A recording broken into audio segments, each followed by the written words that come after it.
छत्तीसगढ़ के सुकमा जिले में एक बार फिर नक्सली गतिविधियों की चर्चा शुरू हो गई है। वो इसलिए हो रही कि आज सुबह 22 नक्सलियों ने आत्मसमर्पण कर दिया और इन 22 नक्सलियों को प्रोत्साहन राशि के स्वरूप 50-50 हज़ार रुपये सरकार की तरफ से दिए गए और उसके अलावा उनके लिए जो अन्य योजनाएं हैं, जिसमें खासतौर पे पुनर्वास से संबंधित अन्य सुविधाएं हैं, आजीविका और पुनर्स्थापन का लाभ भी इन लोगों को मिलेगा।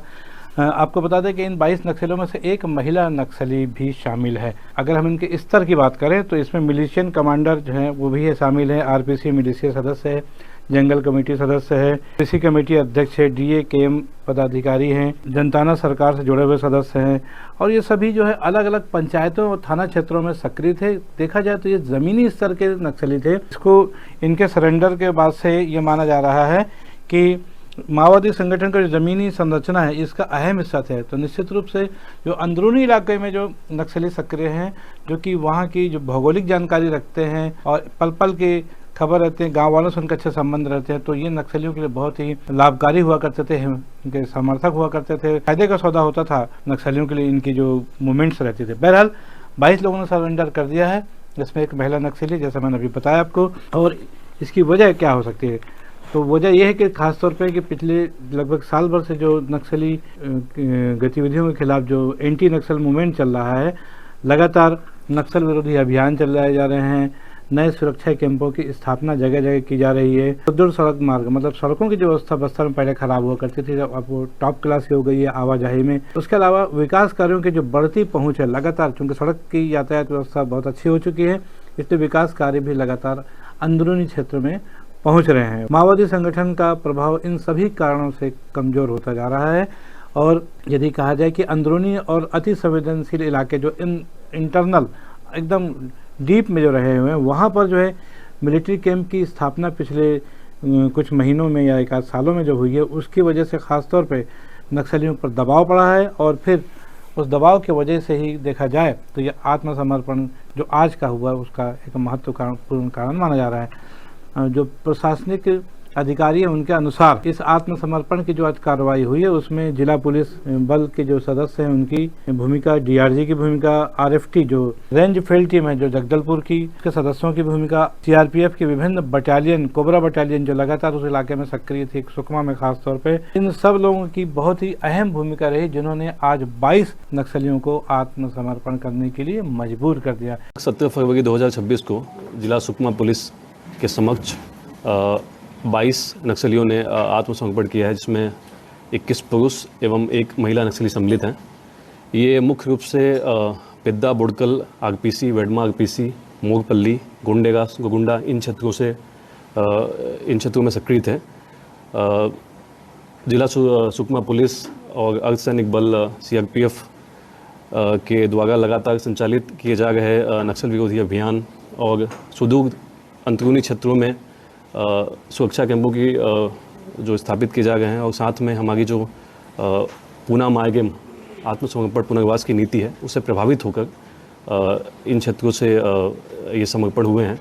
इन समर्पण में यदि मैं विशिष्ट रूप से उल्लेख करना चाहूँ तो DRG सुकमा, जिला बल Sukma, range field team Jagdalpur के साथ CRPF की 2nd 111, 223, 227 और कोबरा की 201 बटालियन की विशिष्ट भूमिका रही है। जैसा कि आप सभी को मालूम है कि 31 मार्च अंतिम तिथि है, लेकिन ऐसा लग रहा है कि नक्सल उन्मूलन के लिए या नक्सल खात्मे के लिए जो 31 मार्च से पहले ही बस्तर जो है खासतौर पर छत्तीसगढ़ नक्सली मूवमेंट से मुक्त हो जाएगा, ऐसा लग रहा है।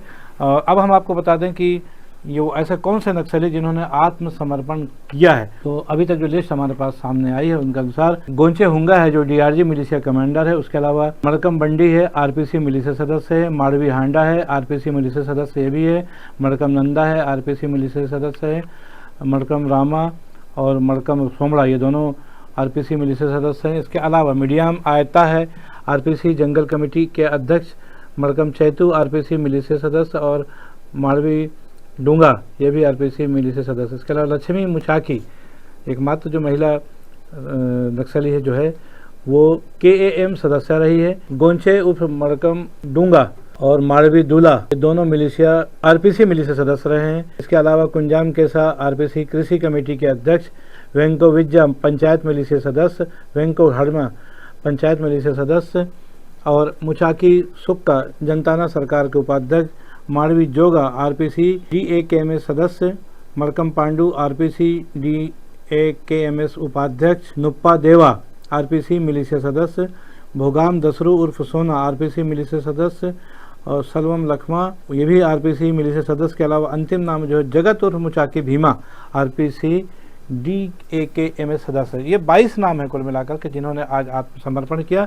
और जिस ढंग से इनके पद और जो डेसिग्नेशन समझ में है, इससे लगता है कि जो अंदरूनी क्षेत्र में बस्तर में खासतौर पर जो नक्सली प्रभावित क्षेत्र है, वहाँ की जो जिला पंचायत या जो भी सरकार का जो हिस्सा जो रहे, उसमें इन नक्सलियों की भी एक पैठ थी, मतलब आम नागरिकों में इनकी गिनती हो जा रही थी और जो कि जनरली जो पहचान में नहीं आते हैं। लेकिन कुल मिलाकर के जिस तरह से नक्सलियों का जाल टूटा है, पिछले साल भर में सैकड़ों नक्सली मारे गए हैं और सैकड़ों नक्सलियों ने आत्मसमर्पण कर दिया है। इसलिए अब ये जो इंटरनल पार्ट था, खासतौर पर जो ज़मीनी जो इनके कार्यकर्ता रहे हैं, जो ये खासतौर पर, तो इनके लिए आगे कुछ काम शायद बचा नहीं होगा। तो उन्होंने भी सोचा होगा इससे बेहतर है कि हम भी किसी गोली की चपेट में आ जाए, तो इससे बेहतर है कि समाज की मुख्य धारा में जुड़ जाएं और सरकार की जो नक्सल उन्मूलन नीति है और पूना मार्गेम यानी कि पुनर्वास से पुनर्जीवन अभियान जो सरकार द्वारा चलाया जा रहा है, उसका लाभ लें और एक बार फिर अपने परिवार के सदस्यों के साथ आम जिंदगी